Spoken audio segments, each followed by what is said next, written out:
আগের পর্বে আমরা দেখেছিলাম আমাদের শিলং থেকে জোয়াইয়ের রাস্তা ধরে ডাউকি পৌঁছানোর গল্প। দেখেছিলাম রাস্তায় কিছু অমায়িক সুন্দর ওয়াটারফলস আর সাইট সিন। আর আজকের পর্বটা শুরু করছি ব্রেকফাস্ট করতে করতে। আমি সৌম্যজিৎ, আপনারা দেখছেন nature at most, and welcome to third episode of Meghalaya ভ্রমণ 2025। সকাল সকাল হোটেল থেকে চেক আউট করেই বেরিয়ে পড়লাম আজকে মেঘালয়ের সব থেকে ফেমাস একটা জায়গা ঘুরতে। হ্যাঁ, ঠিকই ধরেছেন, মেঘালয়া বলতেই যেই জায়গাটা আমাদের মাথায় আসে, ইন্ডিয়াস ক্লিনেস্ট রিভার ডাউকিতেই যাচ্ছি আজকে। আমাদের হোটেল একদমই পাশে থাকায় আমরা বেশ সকালেই পৌঁছে গেছিলাম ডাউকি। একদম ফাঁকায় ফাঁকায় তাই শুরু করে দিয়েছিলাম আজকের আমাদের উমগট রিভারের উপরে বোট রাইডটা, যেটা ছিল ঠিক এইরকম।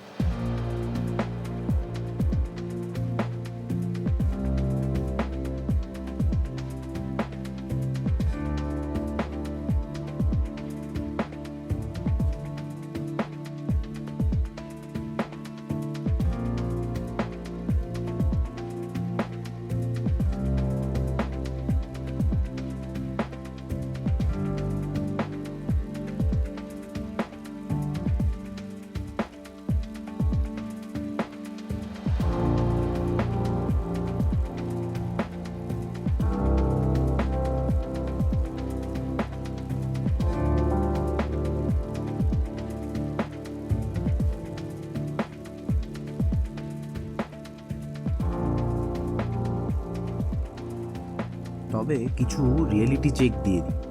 একদম শীতের 3টে মাস বাদ দিয়ে এখানে কিন্তু আপনি সেই ক্রিস্টাল ক্লিয়ার ওয়াটারটা পাবেন না। এইটা আপনি মাথায় রেখেই আসবেন যদি আপনি গরমকাল বা বর্ষাকালে আসেন। আপনারা যখন ডাউকিতে আসবেন তখন মানে কারোর কোনো কথা না শুনে চুপচাপ গভর্নমেন্টের কাউন্টার থেকে বোট নেবেন, যেখানে আপনাকে বোট পিছু 800 টাকা নেবে। 15 মিনিটের জন্য আই গেস রাইডটা হবে, আমার ঠিক মনে নেই কতক্ষণ, বাট 800 টাকাই নেবে। আর পার বোট আপনাকে 3 জন অ্যালাউ করবে। প্রাইভেট বোট নিলে কিন্তু আপনারা ঠকবেন, এটার একদম গ্যারান্টি। কারণ ওখানে ওরা কোনো দামের কোনো ব্যাপার নেই, ওরা যা ইচ্ছা দাম চাইতে পারে, কারণ কি আপনারা জানেন না, ঠিক আছে? আর আপনাদের যে গাড়ির চালক তাকে বলবেন যে ডাউকির পার্কিংয়ের পাশে যেই কাউন্টারটা আছে, গভর্নমেন্ট কাউন্টার একটাই আছে, সেখান থেকেই আপনারা বোট নেবেন। অনেকক্ষণ ডাউকিতে সময় কাটিয়ে এবার আমাদের পালা ছিল পরবর্তী গন্তব্যের দিকে বেরোনোর। যদিও আরও কিছুক্ষণ থাকতে ইচ্ছা করছিল, কি আর করা যাবে। আর বেরিয়েই হঠাৎ দেখলাম যে নিচ থেকে আমরা যেই ব্রিজটা দেখছিলাম, এখন আমরা সেই ব্রিজটাই ক্রস করছি। আর ব্রিজটা ক্রস করেই যেটা বুঝলাম যে এবার শুরু হচ্ছে আমাদের পাশে বাংলাদেশের সাইডের ডাউকি। ওইটা কিন্তু বেশ ফাঁকা আর জলও নেই। ডাউকি আর উমগট রিভারকে যেই পেছনে ফেরে আমরা এগিয়ে গেলাম, শুরু হলো রাস্তার পাশে কাটা তারের বিরাট লম্বা ফেন্সিং। মানে মনে হচ্ছে যেন শুরু আছে তো শেষ নেই। তারপরে বুঝতে পারলাম যে এটাই হলো আমাদের ইন্ডিয়া আর বাংলাদেশের মাঝখানের বর্ডার। বেশ ভালো লাগছিল। আর আগামী যেই রাস্তাটা পুরোটাই কিন্তু আমরা এই ফেন্সিংয়ের সাথে সাথেই এগোলাম।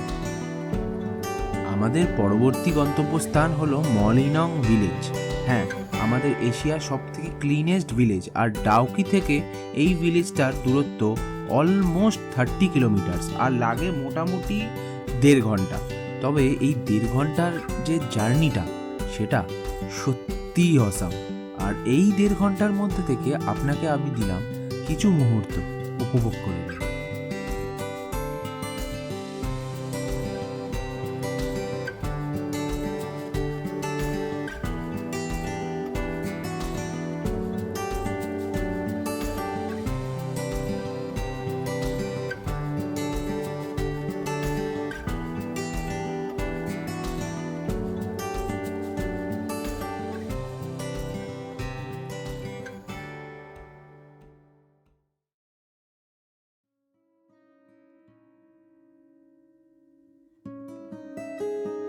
এই পৌঁছে গেছি আমরা মলিনং ভিলেজ।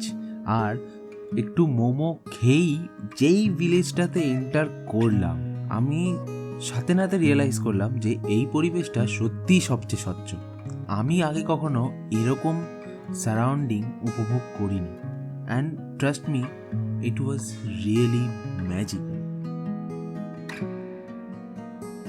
এখানের পরিবেশে উপস্থিত এই শান্তি ও পরিপূর্ণতাটা সত্যিই যেন এই গ্রামের মানুষের হাতে নির্মিত ও সংরক্ষিত এই নির্মল প্রকৃতির সঙ্গে নিখুঁতভাবে সহবাস করছিল। আমি এই পরিবেশটা দেখে সত্যি মন্ত্রমুগ্ধ হয়ে গেছিলাম। আমার জাস্ট পরিবেশটাকে অ্যাবজর্ব করা ছাড়া আর যেন মনে হচ্ছিল কিচ্ছু করা পসিবল না।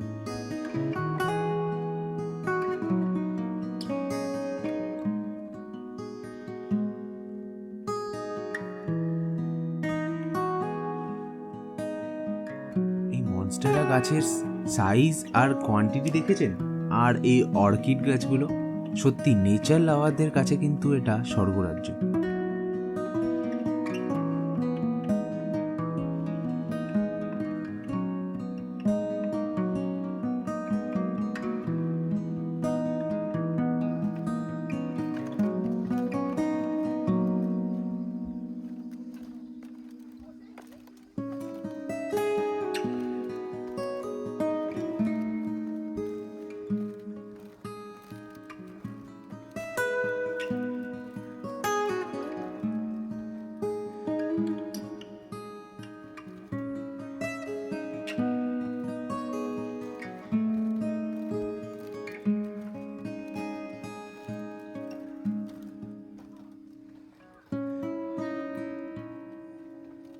মলিনং ভিলেজের এই অসাধারণ পরিবেশটা উপভোগ করে এবার আমরা বেরিয়ে গেলাম চেরাপুঞ্জির উদ্দেশ্যে। রাস্তায় খেয়ে নিলাম একটু কাপ নুডলস। আর চেরাপুঞ্জি থেকে মলিনং বা মলিনং থেকে চেরাপুঞ্জি, আপনারা যেটাই করছেন, এই রাস্তাটা কিন্তু বেশ অনেকটা, অলমোস্ট 75 কিলোমিটার্স, আর লেগে যাবে প্রায় 2.5 ঘন্টার বেশি। তবে রাস্তাটাকে নিয়ে আর কি বলবো, মেঘালয়ের প্রত্যেকটা রাস্তাই যেন different from each other but special at its own level. কি তাই তো? আপনারা কি বলছেন?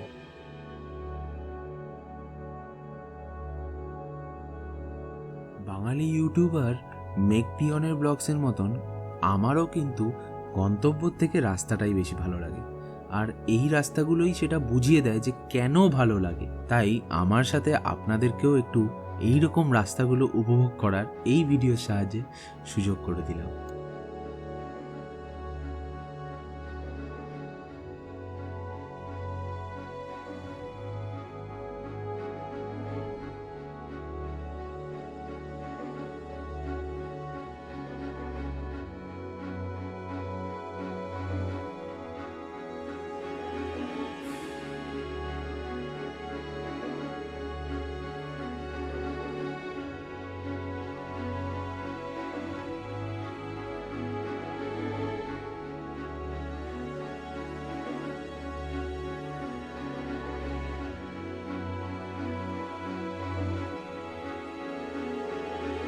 আমরা অলমোস্ট চেরাপুঞ্জি ঢুকে গিয়েছি, তবে বেলা আর আমার আইফোনের চার্জ দুটোই অলমোস্ট শেষের দিকে, তাই বেশি দেরি না করে ছটপট ঢুকে গেলাম আমরা মৌসওয়াই কেভসে।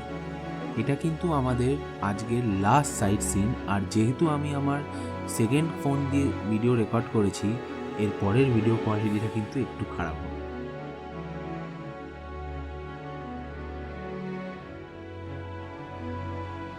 সত্যি কথা বলতে কেভটা প্রচণ্ড ক্রাউডেড ছিল, আর আমার তাই জন্যই অ্যাভারেজ লাগলো। আপনারা চাইলে আসতেই পারেন। তবে মেন অ্যাট্রাকশনটা কিন্তু আজকের এখনও বাকি আছে, আজকের স্টে, যেটা চেরাপুঞ্জি থেকে একটু বেরিয়ে। ঠিক আছে, আপনাকে আমি সব লোকেশান দিয়ে দিচ্ছি, কন্ট্যাক্ট নাম্বারও আমি প্রোভাইড করে দেবো।